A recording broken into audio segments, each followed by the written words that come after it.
Bonjour à tous, on se retrouve aujourd'hui pour un 100% squat, donc une spéciale squat, on va pouvoir travailler les squats à toutes les sauces. On va avoir besoin pour ça d'un manche à balai. Alors ça peut être un manche à balai ou voilà, un bâton ou ce que vous avez en stock. Allez, c'est parti, toujours 4 exercices, même principe que d'habitude. Et on démarre ensemble, le temps de s'échauffer et de travailler la technique. Ok, premier exercice, pas besoin de manche à balai pour démarrer, on a juste besoin de nos petites jambes et d'un peu d'énergie et de force. Donc on démarre, si on rappelle rapidement la technique des squats, si jamais vous commencez par cette vidéo, hop là, je vais me placer de profil, pied largeur du bassin ou un petit peu plus large. Les pointes de pied légèrement tournées vers l'extérieur et on va venir bien pousser les hanches en arrière. Vous devez sentir que le poids du corps est dans les talons. C'est comme si on pouvait soulever un petit peu les pointes de pied. Alors on ne le fait pas parce que sinon on perd l'équilibre, mais en tout cas il n'y a pas du tout de poids dans les pointes de pied. C'est les talons qui poussent dans le sol et on repousse. On inspire à la descente, on pousse bien les hanches en arrière. Le petit creux ici, hop, dans le bas du dos. On exagère les mouvements et on repousse. Et tout ça sans pencher le buste en avant. On garde le regard loin devant, la poitrine haute. On inspire à la descente et on souffle à la montée. Ça, c'est le squat classique. Notre premier exercice, on va enchaîner un squat pied serré, même technique. Alors, si vous descendez un petit peu moins bas, c'est pas grave. Souvent, quand on a les genoux, les pieds serrés, alors on a un petit peu moins d'amplitude. C'est pas grave, pas de panique. Et on va alterner fermé, ouvert, fermé, ouvert. Première option, avec des souffles. On plie ici, on pousse bien les fesses en arrière et on ouvre un petit peu les pointes de pied. On plie, on amortit bien à chaque fois et on descend. On ferme. Et on ouvre, sans pencher le buste en avant. Ok, si c'est trop intense, vous pouvez faire la même chose, sans les sauts, en ouvrant et en fermant à chaque fois. Donc même quand on a les genoux serrés, on bascule les hanches en arrière, on redresse la poitrine. Et tac, et tac. Allez, on alterne comme ça, c'est notre premier exercice. Deuxième exercice maintenant, on va avoir besoin de notre petit bâton, manche à balai, ce que vous voulez. En fait, ça va nous servir d'appui. Donc, on va passer ici, on va essayer de faire des squats sur une jambe. Ah, déjà sur deux jambes, c'est pas facile, alors sur une. Donc, c'est pour ça que ça va nous donner un petit peu d'appui pour maintenir notre équilibre.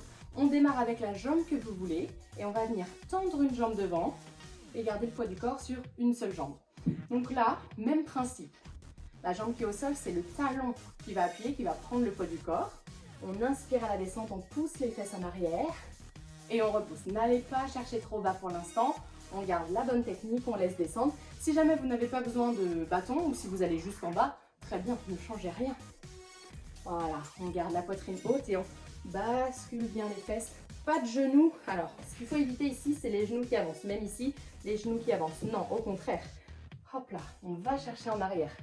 Si vous avez les genoux qui avancent, c'est que vous appuyez dans les pointes de pied et pas dans les talons. Tac, même chose de l'autre côté. Jambes tendues devant et c'est parti. On plie et on repousse. On inspire et on souffle. Si ça ne va pas très bas, c'est pas grave. Entraînez-vous d'abord plusieurs fois, faites bien le mouvement et au fur et à mesure, on ira chercher de plus en plus bas. Ça, c'est le deuxième exercice. Allez, on passe au troisième exercice, troisième squat, troisième variante de squat. Et on a à toutes les sauces, on va venir bien ouvrir les pieds ici, beaucoup plus large que les hanches, donc encore plus large que d'habitude, avec les pointes de pied légèrement vers l'extérieur.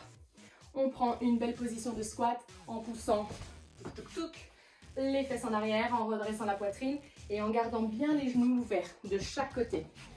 Voilà, une fois qu'on est là, exceptionnellement, on va transférer le poids du corps des talons sur les pointes de pied. On décolle un talon, on repose et on inverse et on repose.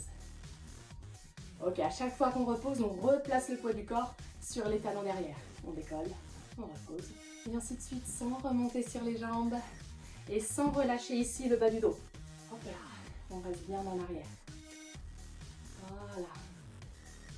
Et sans remonter, au bout d'un moment, ça va choper un petit peu dans les cuisses. Ça, ce sera notre troisième exercice du circuit. Allez, dernier squat de torture, quatrième et dernier exercice.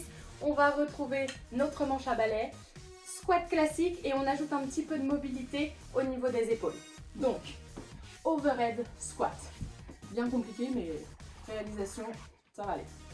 Les mains vont être un petit peu plus larges que les épaules et on va venir tendre les bras au-dessus de la tête. Donc, on cherche à reculer un petit peu à resserrer les omoplates et à replier un petit peu les bras en arrière de la tête. Si ça tire un petit peu trop, plutôt que de vous faire mal, gardez-les juste là-haut, ça ira pour aujourd'hui. Le but en fait, ça va être de repousser ici, hop, de rapprocher les épaules derrière. Une fois que les bras sont fixés en arrière, on n'y touche plus. Donc les mains sont un petit peu plus larges que les épaules. Et une fois que c'est fixé, le haut du corps ne bouge plus. Comme c'est quand même un travail de squat, on va venir ouvrir les pieds, les pointes de pied. Alors c'est comme vous êtes le plus à l'aise, juste largeur des hanches ou un petit peu plus large. Et on ajoute ce travail de squat. Et on repousse. On inspire à la descente et on souffle quand on repousse. Donc le fait d'avoir ce petit travail dans les bras, ça peut vous empêcher d'aller très bas, surtout au début. C'est normal. C'est justement ça qu'on va travailler. Et au fur et à mesure, hop, ça va aller. On va y aller de plus en plus bas. Ok, ça c'est notre dernier exercice, overhead squat. Donc les épaules poussées en arrière, les mains poussées en arrière avec les mains un petit peu plus larges que les épaules. Et la même technique de squat, même si les mains sont là-haut, hop, on bascule les hanches en arrière. C'est le quatrième et le dernier exercice. Et voilà notre spécial squat. Donc c'est pour vous montrer aussi que nous, en général dans les vidéos, voilà, on voit plutôt les mouvements de base parce que de toute façon ça sert à rien de commencer par les options les plus compliquées, les plus évoluées. Les mouvements de base travaillent déjà très bien les muscles et puis voilà, ça permet de, faut commencer par le début. Mais malgré le fait qu'on voit beaucoup de mouvements de base, il y a aussi plein d'autres options. Il y a toujours des évolutions, des choses plus originales. Voilà, donc voilà, c'est pour vous montrer aussi qu'on peut faire plein de choses avec un seul mouvement, qu'il y a plein de variantes. Et donc on peut jouer aussi sur ces variantes pour faire varier l'intensité de ces entraînements. Donc sur un mouvement de squat par exemple, si on ajoute cette petite phase de cardio, et ben on va augmenter l'intensité de l'entraînement, alors que le mouvement de base reste le même. Donc voilà, c'était pour vous montrer un petit peu tout ça. On fera d'autres vidéos de ce type. Je vous laisse vous entraîner, je vous souhaite un bon entraînement. Amusez-vous bien, toujours, transpirez bien et gardez le sourire. À bientôt!